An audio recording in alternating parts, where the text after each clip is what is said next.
3월 4일 목요일 매일 성경 묵상을 시작하겠습니다. 오늘 우리들에게 주시는 하나님의 말씀은 시편 53편 1절로부터 6절까지의 말씀입니다. 시편 53편 1절로부터 6절까지의 말씀을 제가 봉독합니다. 어리석은 자는 그의 마음에 이르기를 하나님이 없다 하도다. 그들은 부패하며 가증한 악을 행하며 선을 행하는 자가 없도다. 하나님이 하늘에서 인생을 굽어 살피사 지각이 있는 자와 하나님을 찾는 자가 있는가 보려 하신즉 각기 물러가 함께 더러운 자가 되고 선을 행하는 자 없으니 한 사람도 없도다. 죄악을 행하는 자들은 무지하냐. 그들이 떡 먹듯이 내 백성을 먹으면서 하나님을 부르지 아니하는도다. 그들이 두려움이 없는 곳에서 크게 두려워하였으니 너를 대항하여 진친 그들의 뼈를 하나님이 흩으심이라. 하나님이 그들을 버리셨으므로 네가 그들에게 수치를 당하게 하였도다. 시온에서 이스라엘을 구원하여 줄 자 누구인가? 하나님이 자기 백성의 포로된 것을 돌이키실 때에 야곱이 즐거워하며 이스라엘이 기뻐하리로다. 아멘. 오늘 본문에서 시편 기자 다윗은 어리석은 자의 특징을 이렇게 말합니다. 어리석은 자는 한마디로 그의 마음에 하나님이 없다고 한다는 겁니다. 여러분, 우리 눈에 보이지 않으면 없는 건가요? 공기가 눈에 보이지 않는다고 해서 없는 것이 아니고 한밤중에 태양이 보이지 않는다고 해서 태양이 없는 것은 아닙니다.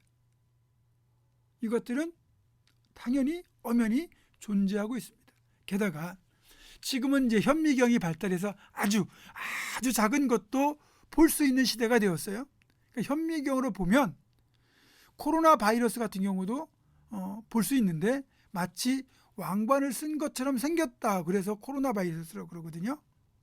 현미경으로 보니까 그렇게 보이는 거지만 사실 육안으로는 코로나 바이러스는 보이지 않습니다. 눈에 보이지 않는다고 해서 코로나 바이러스가 없는 건 아니잖아요. 최근에 일부 예배 대표 기도를 하셨던 어떤 권사님 기도 중에 보이지 않는 코로나는 두려워하면서도 정작 하나님이 눈에 보이지 않는다고 하나님을 두려워하지 않는 어리석음을 용서해달라고 그렇게 기도하시는 그 기도를 들으면서 정말로 공감이 됐습니다. 우리는 눈에 보이는 것은 두려워하면서 보이지 않는다고 해서 정말 하나님을 두려워하지 않아요.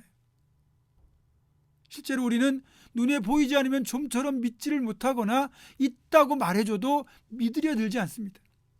하나님이 눈에 보이지 않으니까 안 계신 것이라고, 하나님은 없는 거라고 그들은 말합니다. 그러면서 우리에게 하나님이 계신다면 계시다는 증거를 한번 내놔봐라, 그렇게 말하죠.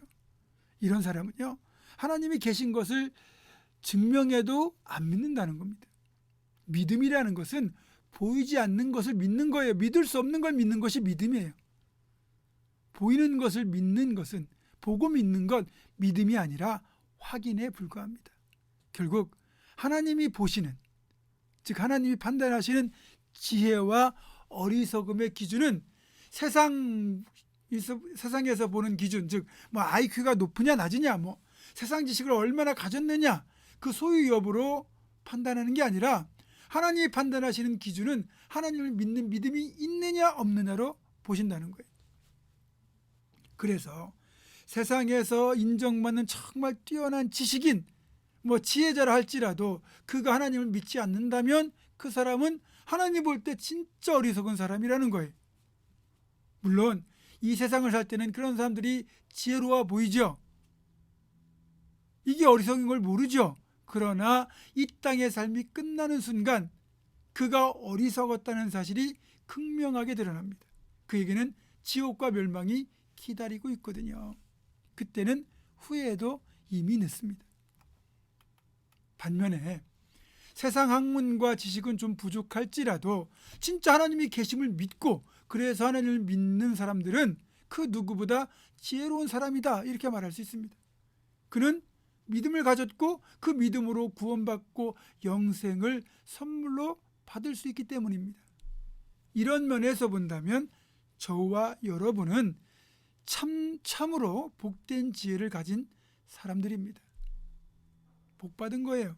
그러나 이런 구원의 지혜조차도 하나님이 우리를 사랑하셔서 선물로 주셨기에 우리가 그 구원의 지혜를 얻고 더불어 영생을 선물로 받을 수 있다는 사실을 절대로 잊어서는 안 되는 겁니다. 절대로 잊지 마시기 바랍니다. 자, 그렇다면 하나님이 없다고 생각할 때 어떤 일이 벌어질까요? 오늘 본문은 그런 사람은 부패하고 가증한 악을 서슴없이 행한다고 말합니다. 모든 걸 감찰하시고 행한 대로 갚으신 하나님, 즉 심판하시는 하나님이 없다고 생각하니까 서슴없이 악한 짓을 저지르는 거예요. 마치 무법천지에 사는 것처럼 행하는 거죠. 그러나 그들의 종말은 제가 앞에서도 말씀드렸지만 하나님께서 그들을 흩으시고 버리시기 때문에 끝내 수치를 당하고 결국은 멸망한다고 5절에서 말하고 있습니다. 그래서 종말을 보면 그 사람이 지혜로운 사람인지 어리석은 사람인지 결국 최종적으로 확인할 수 있습니다. 이렇게 악한 세상에서 구원의 지혜, 이 믿음의 축복을 받은 우리들이 힘써야 될 게 하나 있습니다. 그건 바로 하나님의 통치가 이 땅에서 이루어지도록 우리를 온전히 드려야 한다는 거예요. 내 삶을 드리고 내 모든 것을 드려서 하나님의 통치가 이루어지는 하나님의 나라가 확장되도록 해야 된다는 겁니다. 만약 우리가 하나님을 믿는다고 말하면서도 그 구원의 은총을 받았으면서도 하나님의 통치가 이 땅에 이루어지도록 노력하지 않는다면 그 믿음은 철저히 이기적인 믿음일 수밖에 없습니다. 이기적인 믿음은 구원을 얻을지 몰라도 상급은 받을 수 없습니다. 그냥 간신히 구원만 받는 부끄러운 믿음인 겁니다. 사랑하는 여러분, 저와 여러분은 구원의 지혜를 받았고 영생을 선물로 받았기에 우리의 삶을 하나님의 통치가 있는 하나님 나라 확장에 온전히 내어드려서 그렇게 구원의 지혜에 합당하게 살아갈 수 있기를 주님의 이름으로 축원합니다. 기도하겠습니다.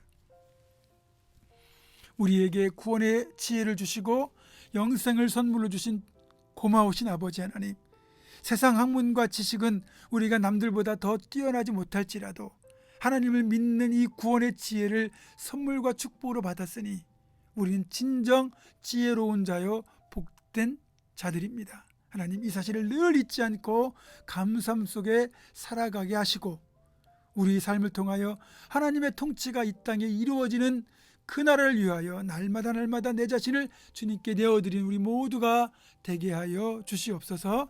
예수님의 이름으로 기도하옵고 이제는 우리 주 예수 그리스도의 은혜와 하나님의 사랑과 성령의 교통하심이 구원의 지혜 영생의 축복을 받았으니 나의 모든 것들을 주님께 드려서 하나님의 통치가 있는 하나님 나라 확장을 위하여 온전히 드릴 것을 결단하는 사람 모든 성도들, 이들의 삶과 가정과 생업과 우리 교회 위에 지금부터 영원토록 함께 하시옵기를 간절히 축원하옵나이다.